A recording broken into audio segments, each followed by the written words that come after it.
Nous sommes sur le plateau du Ça se discute espagnol, un des talk-shows les plus populaires du pays. Aujourd'hui, l'émission revient sur l'affaire qui, depuis plusieurs mois, remue l'Espagne entière. Mesdames et messieurs, nous allons évoquer les enfants volés, ce trafic obscur dont on vous a beaucoup parlé ici. Aujourd'hui, nous recevons Enrique Vila. Bonjour.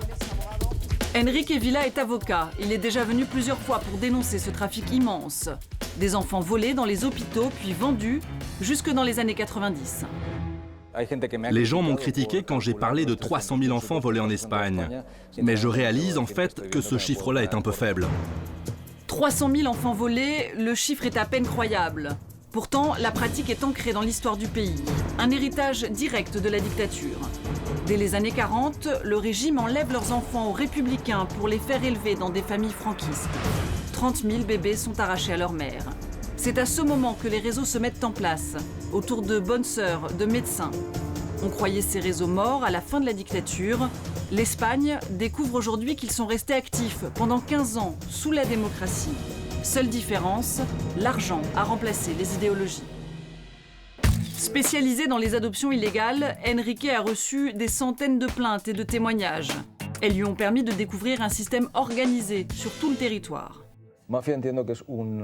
C'était une mafia, un réseau criminel organisé avec des interconnexions. Je veux dire que tous les docteurs qui volaient des enfants se connaissaient entre eux, parce que les enfants volés étaient toujours donnés dans une autre ville que celle où ils étaient nés. Il ne s'agit pas du tout de politique, mais bien d'un commerce purement économique, tout simplement. Dans la banlieue de Madrid, nous retrouvons une des victimes de ce commerce juteux. Rocío a accouché en 77, 2 ans après la mort de Franco. Elle a alors le profil idéal pour se faire voler son bébé. À 17 ans, elle est fragile, mineure, célibataire. Dès le début, j'ai eu peur. Parce que quand je suis rentrée à l'hôpital, ils m'ont dit tout de suite « Qu'est-ce que vous voulez faire de l'enfant ?» Et ça m'a obsédée. Juste après la naissance, l'enfant est emmené par une sage-femme. Elle ne reviendra qu'avec un certificat de décès. Ils ont dit que l'enfant était mort, qu'il avait fait un coma diabétique. Et que 4 heures après la naissance, son corps n'était plus à l'hôpital, qu'on l'avait déjà enterré. Depuis, Rocío a mené son enquête seule, récupéré tous les papiers. D'après la mairie, l'enfant n'a même pas été enterré. Aucune date, aucun fait ne colle avec la version qu'on lui a donnée. Rien. La seule chose qui est vraie sur ces papiers, c'est que le fœtus va bien jusqu'au moment où j'accouche et que je suis célibataire. Rocío a accouché à quelques kilomètres d'ici, dans cette clinique de Madrid. 30 ans plus tard, la maternité a toujours pignon sur rue. Malgré les plaintes, jamais la justice ne s'est emparée du dossier. Dès 1981, pourtant, un photographe apporte les preuves de ce trafic. Dans sa revue, Germán Gallego dévoile les combines macabres des hôpitaux. À la clinique San Ramón, il découvre des cadavres de bébés conservés dans des frigos. Au cours d'une discussion avec les infirmières, elles me disent qu'elles gardent des enfants morts, de mort naturelle, et que ces bébés servent d'alibi pour être montrés aux mères qui réclament leurs enfants. C'était des enfants congelés ? Oui, dans le frigo. Les jeunes mamans, dupées, croyaient ainsi à la mort de leur enfant. Leur bébé, bien vivant, était alors enlevé. Malgré le scandale, le reportage passe quasi inaperçu. En 2010, un nouveau documentaire fait lui l'effet d'une bombe. À coup de reconstitution et d'images choc, la fabrique de bébés révèle les coulisses de cette quasi-industrie. Les enquêteurs ont même retrouvé ses principaux responsables. Une bonne sœur, un médecin travaillant pour une clinique madrilène. Jamais inquiétés par la justice, ils exercent encore aujourd'hui. Interrogés en caméra cachée, ils semblent sûrs d'eux, intouchables. À ces enfants, à ces jeunes qui ont grandi, qui se sont mariés parfois, je leur dis « acceptez la vie telle qu'elle est ». Si je dois aller en prison, eh bien j'irai en prison, mais j'irai la conscience tranquille, innocente, parce que j'ai travaillé pour le bien du pays, de Dieu et de mes parents. Concernant les enfants donnés à l'adoption, c'est moi personnellement qui brûlais leurs papiers.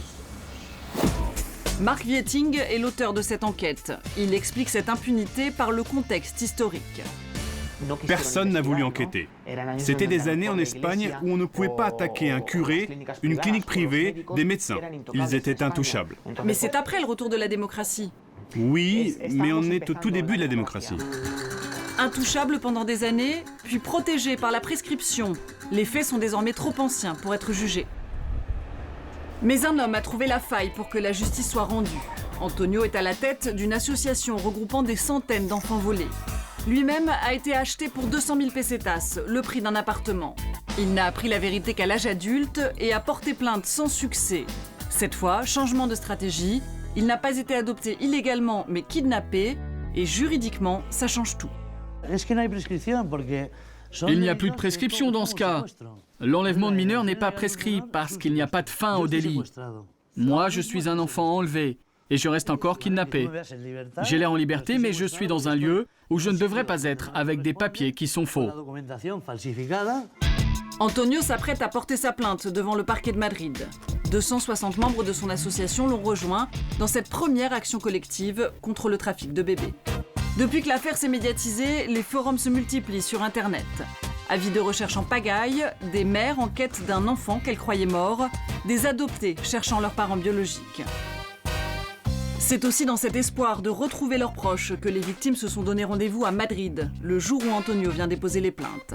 Entre manifestations et grandes foires médiatiques, chacun se scrute et espère.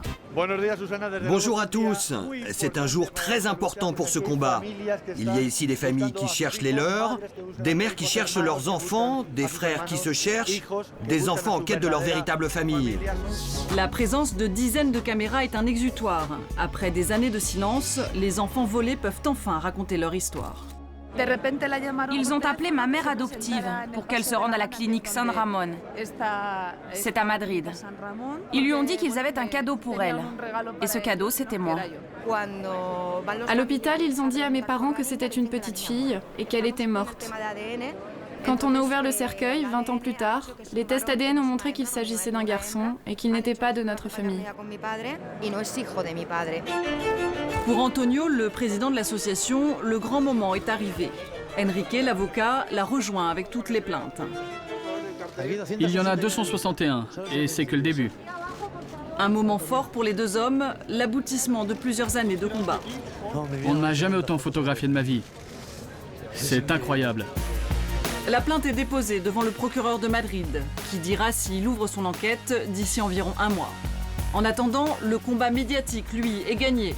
Après 70 ans de tabou, l'Espagne affronte enfin les parts d'ombre de son passé.